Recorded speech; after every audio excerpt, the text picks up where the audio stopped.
बहुत पहले इसको गाया था, यूट्यूब में पड़ा है हमारे खुद के चैनल में, कल देख के गा देंगे, तो लिखा नहीं होगा। बोल वृंदावन बिहारी लाल की। तो कुल मिलाकर के बड़े बुजुर्गों की और देवी माँ की बड़ी कृपा है। हम आज भी विश्वास से कहते हैं कि अगर मानस आपकी अच्छे से तैयार हो गई तो कोई भी ग्रंथ आपसे अछूता नहीं है। आप समस्त ग्रंथों का सार सर्वस्व समझ जाएंगे जो अन्य ग्रंथों में हमको मिलता है, क्योंकि ठाकुर जी की कृपा से ऐसा कोई ग्रंथ नहीं जो हमसे अछूता हो। वो चाहे शिव पुराण हो, वो वाल्मीकि रामायण की भी कथा हो, वो विष्णु पुराण हो, वो पद्म पुराण हो, सारे पुराण। कोई यजमान मिले कि हमको ये पुराण सुनना है, हम एक घंटे तुरंत सुनाना शुरू कर दें, हमको पोथी दे दे, हम सुनाना शुरू कर दें। तो सारे पुराणों का कहीं ना कहीं अवलोकन कर लिया है, तो हमको अंत में एक ही परिणाम मिलता है कि सारे ग्रंथों का सार अगर कहीं है तो वो रामचरितमानस के अंदर है, और वो सहज भी है, सरल भी है, सबको समझ में आने वाली है। इसलिए जितने भी सनातन धर्मी हैं वो अपने घर में मानस का पाठ अवश्य करें, उसके अर्थ को समझें। बोलो वत्सल भगवान की। और जब ब्रह्मा जी की बात मान करके प्रतो जी ने दुराग्रह त्याग दिया, तो महाराज वहीं पर एक दिन ध्यान से देखा कि 4 प्रकार के जैसे 4 सूर उपस्थित हो रहे हैं, इतना तेज है। तो 4 ऋषि कुमार सनक सनंदन सनातन सनत कुमार उपस्थित हो गए, स्वागत किया। अहो भाग्य हमारे सरकार, आप चारों हमारे घर पर आए।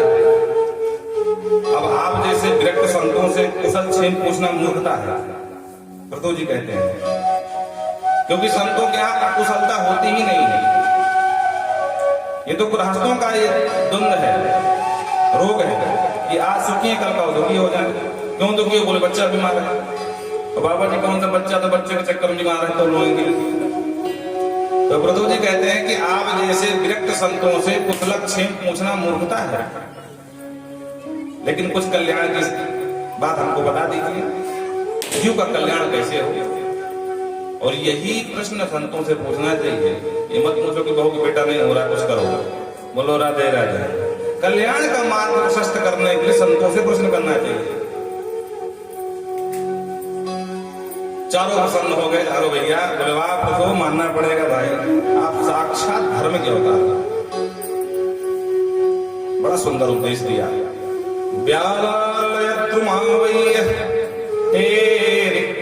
खिल संपद ग्रह ग्रहायस्तीर्थानि पाद तीर्थ विवर्जिता। हे राजन, व्याला द्रुमा, द्रुमा ने दक्ष, अखिल संपदा, भले ही कितना धनवान व्यक्ति क्यों न हो, धन की कोई कमी भले क्यों न हो, लेकिन कहते हैं तीर्थ पाद विवर्जिता। जिस घर में संतों का पाद प्रक्षालन नहीं होता, ब्राह्मणों के चरण धोने जाते हैं, वो घर बोले बहुत संपन्न तो खूब है। ऐसे ही वृक्ष है जैसे ब्याल माने सर्पों से लपटा हुआ चंदन का वृक्ष। बोलो राधे राधे। अब बोलो चंदन किसके काम आने वाला? भुजंग लिपटे मारा। तो ऐसी संपत्ति बस उसी तरह है जैसे चंदन से लिपटा, सर्पों से लिपटा हुआ चंदन का वृक्ष। और राजन, जो आत्मीय वस्तु है उसका संचय करना चाहिए, और जो अनात्मीय है उसको त्याग देना चाहिए। महाराज, ये आत्मीय अनात्मीय क्या है? जिस वस्तु का संबंध आत्मा से है उसको तो पकड़ना चाहिए, और जिसका संबंध आत्मा से न होकर शरीर से है उससे चक्कर ज्यादा नहीं पड़ना चाहिए। बोलो राधे राधे। आत्मा से संबंध और अनात्मा से बड़े ध्यान से समझना इस बात को। हम यहां रह रहे हैं, लेकिन ध्यान रखना ये हमारा घर नहीं है, ये हमारा शाश्वत और वास्तविक घर नहीं है। हमारा घर कहीं और है। हम यहाँ की चिंता में पड़े हैं, पूरा जीवन खपाए दे रहे हैं, लेकिन हम भूले बैठे हैं कि हमारा अभी एक वास्तविक घर कहीं और है। वहां की तैयारी किसी के पास नहीं है। अरे लखनऊ भी जाना होता तो भैया छोटा सा बैग लगाते हैं, पानी की बोतल डाल लेते हैं, कम से कम। और जितनी लंबी यात्रा उतनी लंबी तैयारी। देश की जाना है तो देश के हिसाब से, अगर विदेश जाना है तो वीजा बनवाओ, पासपोर्ट बनवाओ, और ये यात्रा इतनी लंबी है कि पूछो मत, क्या देश क्या विदेश, पर तैयारी के नाम पे कहीं कुछ नहीं किसी के पास। मस्त मार खराटे सो रहे हैं, मुंह निशा सब सो निहारा, और देखें स्वप्न अनेक प्रकार के स्वप्न देखे जा रहे हैं। हाँ हाँ हाँ, थोड़ा और कमा लूं, देखना कैसा घर बनवाऊंगा महाराज जी, देखते रह जाओगे। हाँ, जलवा मेरा। अब बेचारा पूरी जिंदगी बस यही सोचता रहता है, और अंतर में यम दूत कहते हैं अब हमारा जलवा तो देख। हाँ, तेरा जलवा हमने खूब देखा, अब तो हमारा जलवा देख गुरु। बोलो जय श्री राम। फिर वो जलवा दिखाते हैं। अच्छा एक बात और, विदेश जाना है तो वहाँ किसी से पूछ सकते हो कि भाई विदेश में कहाँ कहाँ उतरना होता है, क्या व्यवस्थाएं हैं, वहाँ का पानी कैसा है, वहाँ का वातावरण कैसा है, हमको सूट करे कि ना करे, जानकारी मिल सकती है। लेकिन ये ऐसी यात्रा है कि जो एक बार गया सो गया, वापस नहीं आने वाला। कि कम से कम उससे पूछ लो भैया कहाँ कहाँ रुकना होता है, किस किस मार्ग पे जाना होता है, सिर्फ शास्त्र ही बता सकते हैं कि कौन कौन से स्टेशन पड़ते हैं, कहाँ कहाँ कितनी फीस लगती है, क्या क्या टिकट लगती है। लेकिन तैयारी के नाम पे किसी के पास कुछ नहीं है। ऐसा मस्त है महाराज, पर ध्यान रहे एक न एक दिन सबको जाना है। प्रभु जी कहते हैं राजन सबको जाना है, इसलिए पादार पिंडम गुणान वादे, ये हम नहीं कह रहे हैं, ये संकादित कह रहे हैं प्रभु जी महाराज से कि तैयारी कर लो। प्रभु तुम तो कर चुके हो। पादार पिंडस्य गुणान वादने रतिर दुरापाप विनोद नैष्ठिकी, भक्ति हो वो भी नैष्ठिकी भक्ति हो। ये नहीं कि भागवत सुन करके बैराग भूत सवार हो गया, कहीं कुछ नहीं धरा ना महाराज,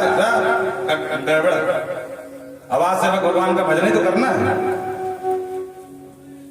बोलो राधे राधे। पुराणांते स्मराणांते मैथुनांते यामति सर्वत्र को मुच्चेत बंधना। बड़े ध्यान से सुनना, कहते हैं स्मशानांते और पुराणांते भोजनांते सायामति सामति सर्वत्र को मुच्चेत बंधना। कहते हैं राजन प्रभु सुनो,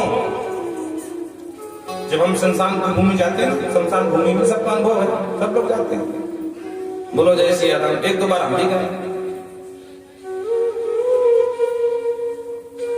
तो एक जगह शमशान में लिखा था कि समय के पास इतना समय नहीं है कि फिर आपको समय दे सके। समय के पास इतना समय नहीं है कि फिर आपको समय दे सके। तो संगादी कहते हैं प्रभु जब हम शमशान की भूमि में जाते हैं तो वहां जाकर के सारा बैराग उमड़ जाता है। अरे राम राम, ये निपट गए? बोले हाँ। अरे राम राम, कल बैठे बैठे भागवत सुन रहे थे अच्छा खासा, आज चला गया? बोले हाँ। अरे भैया कहीं कुछ धरा नहीं है, एक न एक दिन सब कुछ छोड़ना पड़ता है भैया। अब आज से चाहे थोड़ा ही समय निकालूं पर अपने लिए निकालूंगा, पर लोग संभालूंगा। पूरा रामायण गीता भागवत शिव पुराण विष्णु पुराण सब कंठस्थ शमशान की भूमि में। इसको कहते हैं शमशान बैराग। बड़े ध्यान से सुनना। और वहां तो की होता है, मतलब उसको समझ में नहीं आता कि ऐसा भी हो सकता है क्या। मतलब अच्छा खासा कल बैठा था, टपक गया।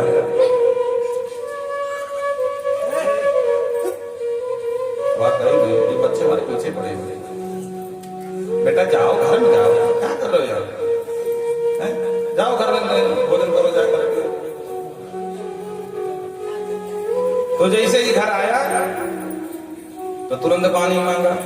बोलो राधे राधे। आग मांगा, गंगा जी से नहा के आया तो ठीक है, नहीं तो भी आगे नहाता ही बेचारा।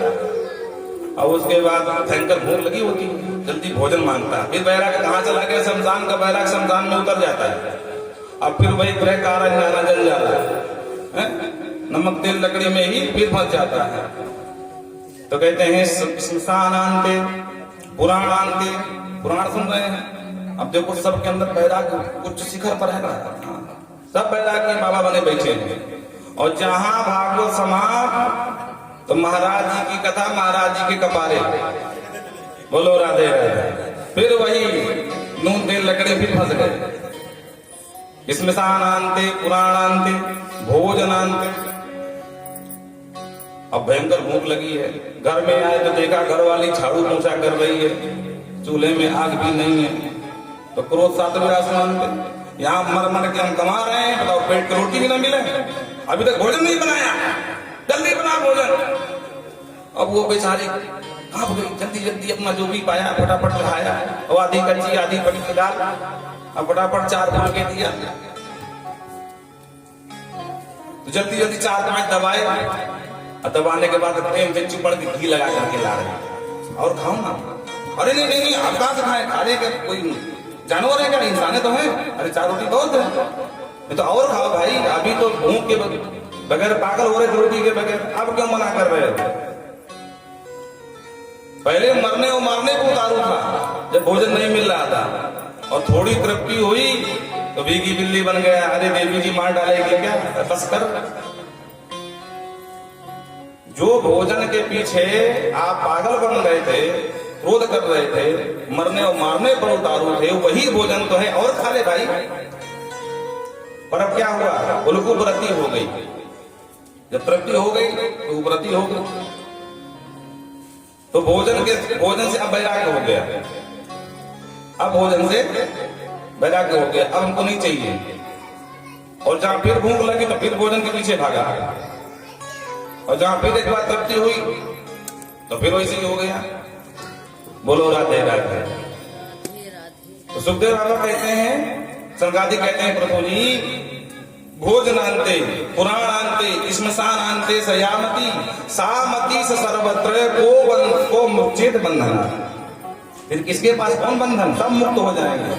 पर जो मति हमको शमशान की भूमि में रहती है, थोड़ा बहुत विचार आता है, पुराण सुनने में रहती है, भोजन के बाद जो ज्ञान होता है, उस ज्ञान को अगर हम टिका लें तो पूरा जीवन फिर हमको बंधन नहीं है, मुक्त हो गए। और हम भी आपसे कहते हैं कि पेन डायरी लेके बैठा करो, जो अच्छी बातें आपको लगे उनको लिख लिया करो। महाराज उससे क्या होगा, उससे बड़ा प्रभाव होगा। सुंदर बात आपने सुनी, उसको नोट कर लिया, तो जब तक आपने नोट किया तब तक दिमाग में रहा। भविष्य में जब कभी वो डायरी पलटोगे तो वो पुनः जो विचार आपसे लुप्त हो गया था वो एक बार फिर आ जाएगा, और जितनी बार पढ़ोगे उतनी बार वो विचार बार बार घूमता रहेगा। धीरे धीरे क्या होगा, मन बड़ा अभ्यासी होता है। मन और घोड़ा एक समान है। नवीन घोड़ा जब उसको निकालो तो महाराज उछलता वो है, कई बार तो गिरा देता है, और एक समय ऐसा आता है कि घोड़े पर आराम से बैठ के जाओ तो टक टक टक टक करता हुआ ओ मस्त ले जाता है। तो मन का भी यही स्वभाव है।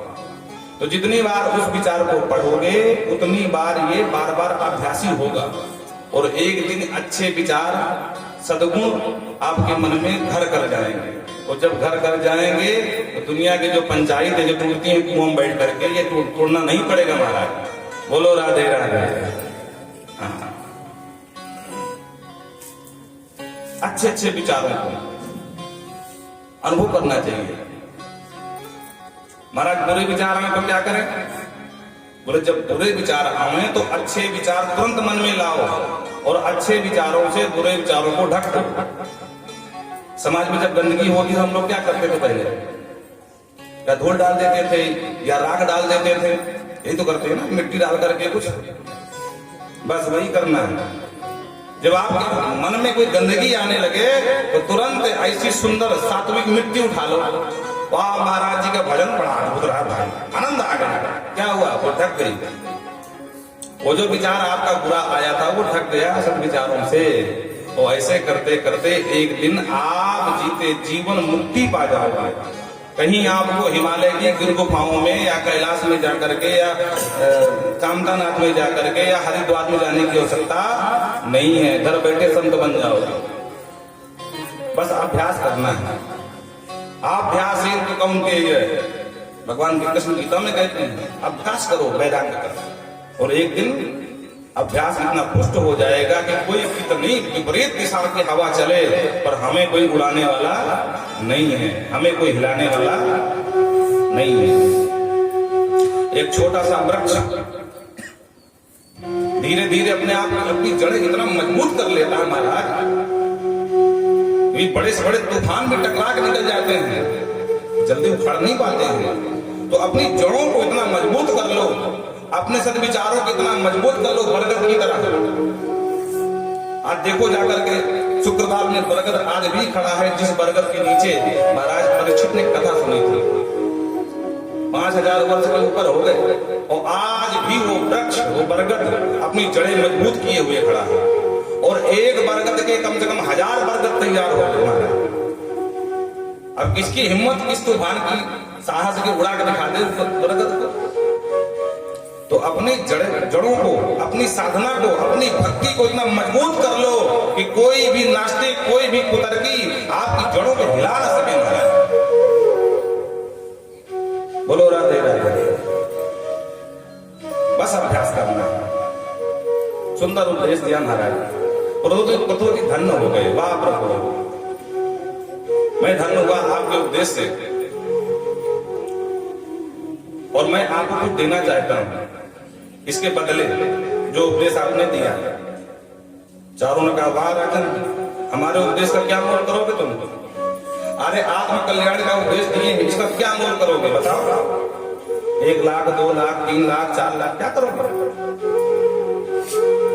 सब पका गए, गलत बोल गए क्या? भाई आत्म कल्याण का उपदेश के बदले तो कोई मूल हो ही नहीं सकता है, क्या दे सकते हैं हम? तो अब संभालते हुए शब्दावली को बोलते हैं, प्रभु मैं आपके आत्म कल्याण के उपदेश के बदले में ये दे रहा हूं। क्या?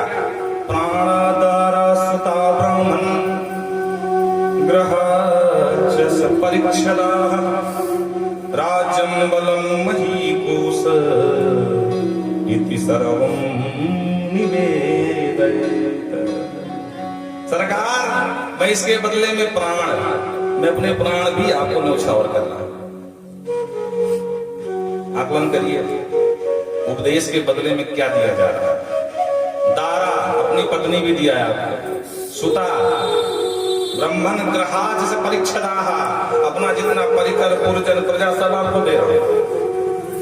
राजम बलम महीकोशम, अपना राज्य भी आपके चरणों में समर्पित, अपना सारा बल, सैनिक जो भी हैं, घोड़े हाथी सब आपको दिया। मही, पूरी भूमि दान कर दिया। कोष, पूरा खजाना सरकार आपके चरणों में समर्पित। इति सर्वम निवेदयेत्, सब कुछ आपके छोटे से उपदेश के बदले में मैंने सब कुछ दे दिया। अपने प्राण तक आपको न्यौछावर, आप जो चाहो सो करो। इसे कहते हैं सच्ची शरणागति। आपको पता है, जब जीव गुरु की शरण में जाता है, शरणागति प्राप्त करने, गुरु दीक्षा लेने, तो एक आम की लकड़ी लेके जाता है और गुरु के चरणों में लकड़ी डाल देता है। कहता है, गुरुदेव मैं तो ये लकड़ी काष्ठ के समान हूं, अब चाहे तो आप इस लकड़ी से हवन करने वाला सुरवा बना लो, चाहे तो लकड़ी को डंडा बना करके लोगों को मारो, जो चाहो उस लकड़ी से कुर्सी बना लो, उस लकड़ी से कुछ भी बना लो, मैं तो लकड़ी के समान हूं, आपकी शरण में हूं, आपका जो मन हो सो करो। इसे कहते हैं सच्ची शरणागति। बोलो राधे राधे। आज सब कुछ निवेदन कर दिया। संत कुमार खुश हो गए, वाह भाई राजन, मानना पड़ेगा, तुम बड़े धर्मात्मा हो। हम तो सोचे तुम फंस गए, लेकिन तुम तो निकल गए। ठीक है, ये संपत्ति हमारी। हाँ सरकार, ठीक है, हम इस संपत्ति का अधिकार अपने आप ग्रहण कर लिया, लेकिन अब हम तुमको इस संपत्ति को चलाने के लिए मुनीम की तरह नियुक्त करते हैं। मालिक हम हैं, ध्यान रखना पड़ता। जी सरकार, और तुमको इसकी व्यवस्था देखनी है। जैसे भरत जी महाराज राम जी की खड़ाहू रख करके और अवध की सुरक्षा के लिए राज्य चलाए, पर स्वयं अधिकार नहीं माना अपने आप को कि मैं अयोध्या का राजा हो गया। खड़ाहू को पूछते रहे कि भैया का राज्य है, मैं तो सेवक हूं भैया का।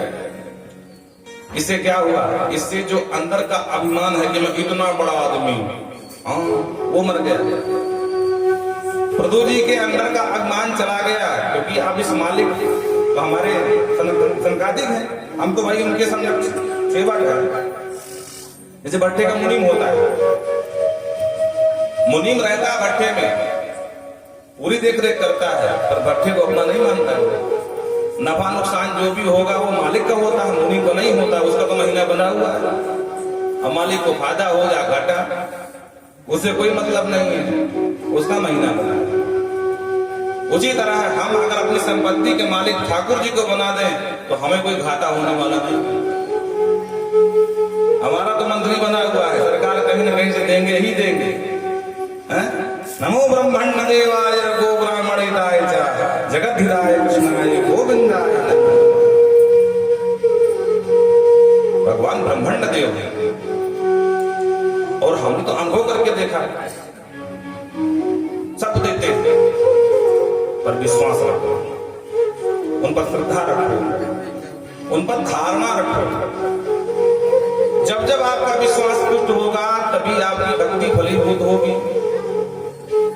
और अगर विश्वास नहीं हुआ, मानस में तो स्पष्ट कहा तुलसी बाबा ने, मंगलाचरण में कह दिया, श्रद्धा विश्वास रूपिणो या भ्याम न बिना पश्यन्ति स्वांतरिष्ठम वशीभूतम्।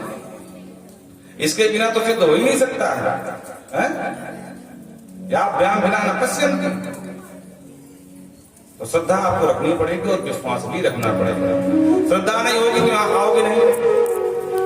अब विश्वास नहीं होगा तो मान लो आ भी गए तो जो सुना है वो अंदर टिकेगा नहीं। मारा सुन करके गए, बोले अरे ठीक है भाई बटे तो है महाराज को सुना है।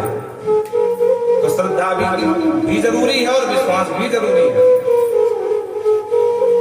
अब डॉक्टर से श्रद्धा ना हो, आप भले बीमार हो डॉक्टर के पास जाओगे नहीं, और कदाचित चले गए, श्रद्धा भी है विश्वास नहीं है तो दवा तो ले आओगे, तो सोचो कि ठीक हो जाऊंगा कि नहीं होंगे।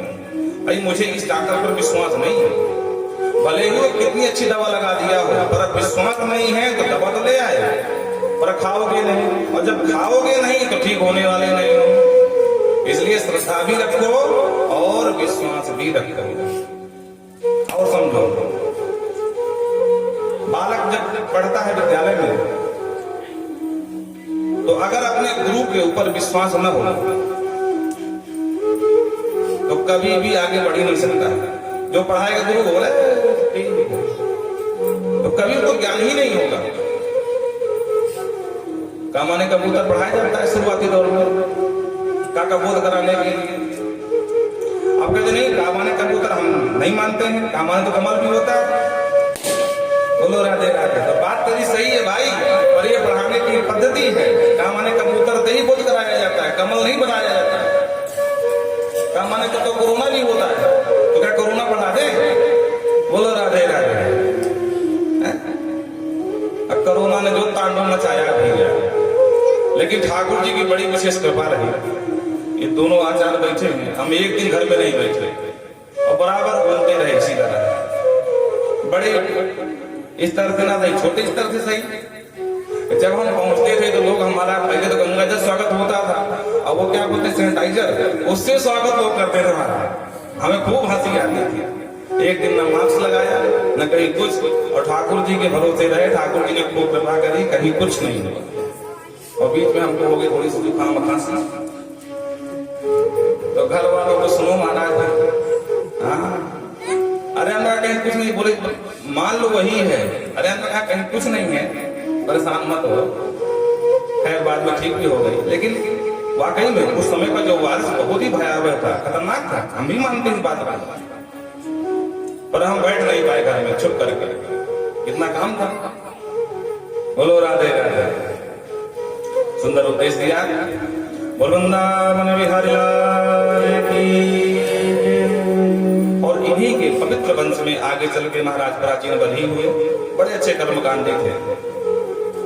बरही माने होता है कुशा, प्राचीन माने पुराना। इतने यज्ञ किए कि पूरी धरती को कुशा से बांट दिया वहां। अब जहां यज्ञ करते हैं तहां कुशा की पूरी यज्ञशाला बनती है। इतने यज्ञ इन्होंने किया कि पूरी धरती को कुशा से बांट दिया, तो नाम ही बढ़ गया प्राचीन बरही। बोलो राधे राधे। एक दिन लेकिन एक समस्या है कि हर यज्ञ में एक पशु बलि दे देते हैं। तो नारद जी आ गए, नारद जी को किया प्रणाम। नारद जी ने दिया लंबा चौड़ा आशीर्वाद। और नारद जी ने कहा राजन जरा ऊपर देखो। तो जितने पशुओं को मारा था वो सारे महाराज क्रोध अग्नि में देख रहे थे कि हमको तुमने मारा है, तुम कब मरोगे, हम तुमको मारे। प्राचीन वरीय ने ऊपर देखा, कांप गया, महाराज ये सब क्या रहस्य है? बोले क्या रहस्य है? तुमने इनका गला उतारा, ये भी तुम्हारे प्रतीक्षा में, तुम मरो तुम्हारा गला उतारेंगे। महाराज जी ये तो शास्त्र का विधान है, बलि देना चाहिए। सब समझाया कि जो शास्त्र अहिंसा का द्योतक है, अहिंसा का आज्ञा देता है, वो हिंसा कैसे कर सकता है? आत्म तत्व का बोध कराया कि जीवात्मा और परमात्मा दोनों नित्य शाश्वत सखा हैं। इन्हीं का नाम है पुरंजन, पुरंजनोपाख्यान। अभिज्ञात परमात्मा है, पुरंजन जीव है। पुरंजन का मतलब पुरीश जनयति इति पुरंजना, जो अनेक पुरियों में जन्म लेता है, इसका नाम है पुरंजन। 84 लाख पुरियां हैं, जैसे मधुपुरी, अयोध्यापुरी, द्वारिकापुरी, उसी प्रकार ये पुरियां हैं। कोई भैंसपुरी है, कोई गौपुरी है, कोई नरपुरी है, कोई कीटपुरी है, महाराज पुरियां। तो ये जीव अनेक पुरियों में भ्रमण करता रहा, पर कहीं मन नहीं लगा। तो अंत में 9 द्वार का ये जो पुरी है, मानव देह है, इसको जब पाया तब हर्ष आया, प्रसन्न हो गया। बड़ा सुंदर भवाटिवी का उपदेश दिया है यहाँ पर। तो कहने का तात्पर्य यह है कि जब जीवात्मा को परमात्मा नराकार बन करके, जो निराकार ब्रह्म था, वो नराकार गुरु के रूप में जब आया और उसने अपने वास्तविक घर की पहचान कराया, मूर्ख कहां भटक रहा है पुरंजनी के चक्कर में। स्थिति ये बन जाती है कि पुरंजनी रोवे तो पुरंजन रोवे, और पुरंजनी हंसे तो पुरंजन हंसे। क्वचित् गायति, क्वचित् रुदति, क्वचित् विलज्जति, क्वचित् हंसति। बोलो राधे राधे। और हम सब पुरंजन है, पुरंजनी के चक्कर में हम भी खूब रोते हंसते गाते हैं। अब यहाँ भागवत सुनने आए, वो बुद्धि ने कहा, बुद्धि क्या है? पुरंजनी है। बुद्धि ने कहा चलो चल करके भगवान की कथा सुन ले, चले आए।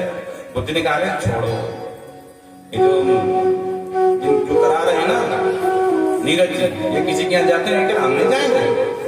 हाँ ये तो व्यवहार है भाई, हमारे यहाँ तुम, हम तुम्हारे यहाँ नहीं जाएंगे, तो नहीं आएंगे।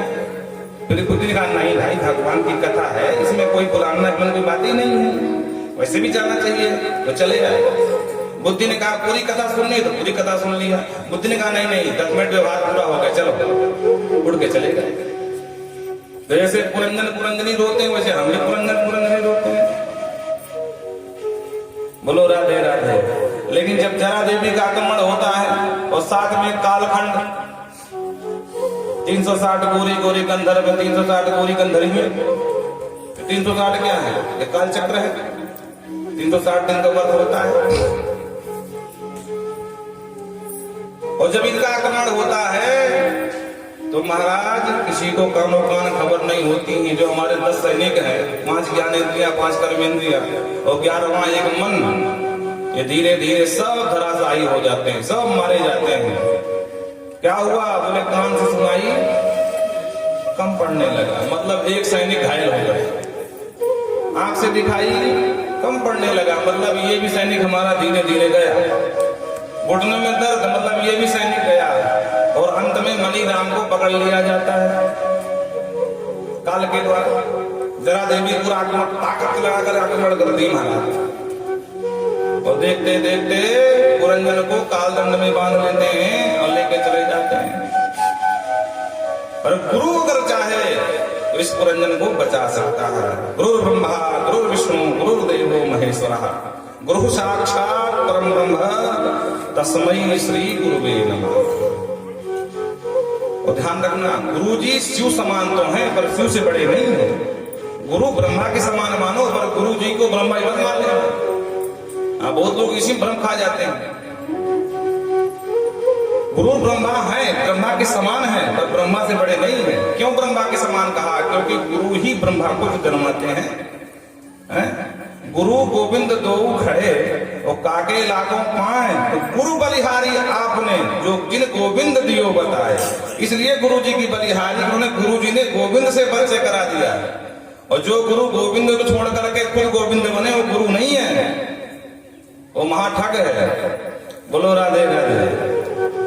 गुरु की महिमा गोविंद से जुड़ करके है भाई, पर ये नहीं कि गुरु जी गोविंद बने घूमे। बोलो राधे राधे। ठीक से समझना, बारीक सी डोरी है। बहुत लोग इसी भ्रम खा जाते हैं, गुरु गोविंद दो खड़े तो बोले गुरु जी बड़े हो गए गोविंद छोटे हो गए। ऐसा नहीं है।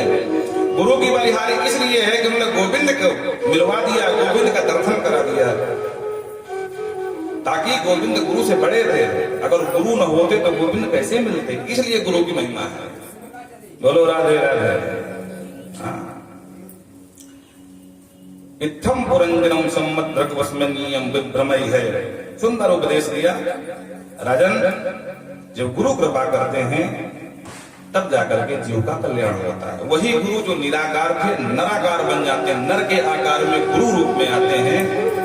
और जन्म जन्मांतर के जितने कलमश हैं लगा लगा के सुंदर महाराज डब साफ और सब साफ कर देते हैं। बोलो राधे राधे। साक्ष निर्मल बना करके जीव को शुद्ध बुद्ध कर देते हैं महाराज, और तब जीव का कल्याण होता है। बोल वृंदावन बिहारी लाल। इन्हीं के वंश में महाराज, इन्हीं के 10 बेटा हुए जो प्रचेतागण कहलाए। एक दिन नारद जी से पूछ लिया, नारद जी बताओ कि भगवान को प्रसन्न करने का सबसे छोटा और सरल साधन क्या है? नारद जी ने बता दिया। नारद जी ने कहा, अगर भगवान को प्रसन्न करना चाहते हो तो 3 बातों का खूब अभ्यास करो। क्या महाराज? बोले दया सर्वभूतेषु संतुष्ट्या येन केनवा सर्वेन्द्रियोपशान्त्या च तुष्यत्यासु जनार्दनः तुष्यत्यासु जनार्दनः। आप लोग भी ध्यान से सुनना, नारद जी का वचन है, दया सर्वभूतेषु। अगर भगवान को प्रसन्न करना चाहते हो, उनकी कृपा पाना चाहते हो, उनसे लाड लगाना चाहते हो, उनके समीप जाना चाहते हो, तो सभी भूत प्राणियों में दया करना सीखो। दया सर्वभूतेषु। अब सर्वभूत में सिर्फ मानव मात्र की बात नहीं है, जीव मात्र की बात है। वो कीट हो, वो पतंग हो, वो चींटी हो, वो चींटा हो, कोई भी जीव हो, उन पर दया करना सीखो। विशुद्ध दया। बड़ा पात्र ले आओ। दया का स्वरूप क्या है? बोले परस्मिन् बन्धुवर्गे वा मैत्रे तुष्येरिपौ तथा आपन्ने रक्षिताभ्यं तो यशैषा परकीर्तिता यशैषा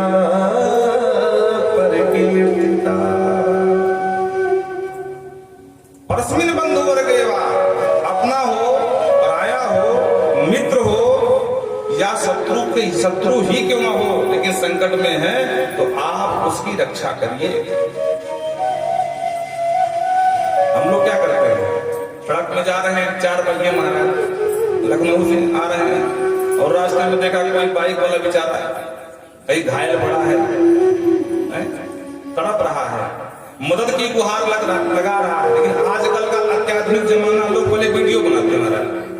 अरे मदद नहीं करेंगे, वीडियो पहले बनाते हैं। तो हमने देखा कि कोई बेचारा मदद की गुहार कर रहा है। अरे हमने कहा कौन झंझट में पड़े फालतू में, हमको जाना विधायक हुआ है, फालतू के चक्कर में समय टूटेगा। पुलिस पूछेगी, अस्पताल पहुंचाओ, भी ये करो, छोड़ो। हम 4 पहिए में थे, अगर हम चाहते तो उस बेचारे को लेकर के किसी अस्पताल में डाल देते तो फिर जान बच जाती। और हमने ये नहीं किया। क्यों? क्योंकि उसको हमने अपना नहीं माना। और यही बात नारद जी कहते हैं, दया सर्वभूतेषु। अपना हो, पराया हो, शत्रु हो, मित्र हो, बालक हो, वृद्ध हो, युवा हो, कन्या हो, महिला हो, यहाँ तक पशु भी क्यों न हो, लेकिन अगर उसको संकट के समय संकट में है तो हम मानव, इसीलिए मानवता हमको कहलाती है, मानव कहलाएंगे कि उसके ऊपर मानवता करें, उसकी मदद करें। पर हमने उसकी मदद नहीं की, और वहां से गेर बदला महाराज, हॉर्न देकर के तुरंत निकल लिए। और 2-4-10 मिनट आगे आए कि पीछे से फोन आया और रिंग बजी महाराज, तिरंग तिरंग करके उठाया। हेलो, अरे भैया कहाँ हो? हम तो विशायकपुर जा रहे हैं। अच्छा भोजपुर रोड में हो? हाँ। अरे अभी रानी खेड़ा के पहले एक एक्सीडेंट हुआ है। किसका? अरे फलाने का। वो तुम्हारा अपना सगा है। अब बुद्धि खराब हो गई महाराज, पसीना पसीना, तुरंत ऐसा ब्रेक मारा कि गिरते गिरते बचे आगे कांच के पीछे, और तुरंत वहां से भागा दौड़ी किए। जब तक लेकर के आए तब तक वो खत्म हो चुका था। बोलो राधे राधे। मतलब क्या हुआ? वो तुम्हारा अपना था, पर तुम्हारी खुद की मूर्खता से उसको पराया मान लिए तो उसके प्राण नहीं बचा पाए। अपना हो या पराया, दया सब में समान करो। किसी भी संप्रदाय का हो, किसी भी पंथ का हो, क्या हिंदू हो, क्या मुस्लिम हो, क्या सिख हो, क्या ईसाई हो, सब में समान दया करो। हम मंदिर में आरती गाते हैं, ओम जय जगदीश हरे, स्वामी जय जगदीश हरे, और पीछे से आ गया कुत्ता तो उठा के डंडा रख देते हैं खोपड़ी में। तू कहां से आ गया? घुस के चला है। बोलो राधे राधे। अब ये कौन सी दया है भगवान जाने, हमको तो नहीं पता। बोलो जय सिया राम। तो नारद जी कहते हैं कि सब में दया करो, ये पहला सूत्र है भगवान को प्रसन्न करने का। और दूसरा, संतुष्टि, भगवान ने जो दिया है, जितना दिया है उसमें संतुष्ट रहो। गोवा दरिद्रो ही विशाल दक्षिणा, धन से ही जो हीन हो उसको दरिद्र ही कहा शास्त्रों में। जिसके पास धन की कमी नहीं है पर भूख फिर भी शांत नहीं है, किसका पाऊं कैसे पाऊं घटक जाऊं सुअर की तरह, वो दरिद्र है। सुअर का काम यही होता है, किसी का उसको विचार नहीं करता है किसका है, सब भटकता चला जाता है हमारा।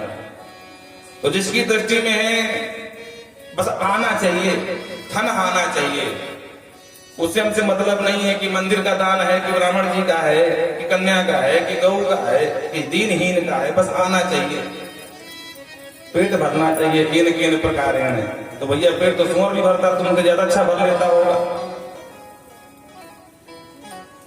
अगर आपको संतोष नहीं है, जब आवे संतोष धन सब धन धूरी समान, गोधन गज धन वारि धन और रतन धन खान, ये सारे रत्नों को एक तरफ कर दिया। लेकिन जब आवे संतोष धन सब धन धूरी समान। बाबा ने व्यंग में लिख दिया मानस में, अरे मातो पिता ही बालक ही बोलावही, उदर भरई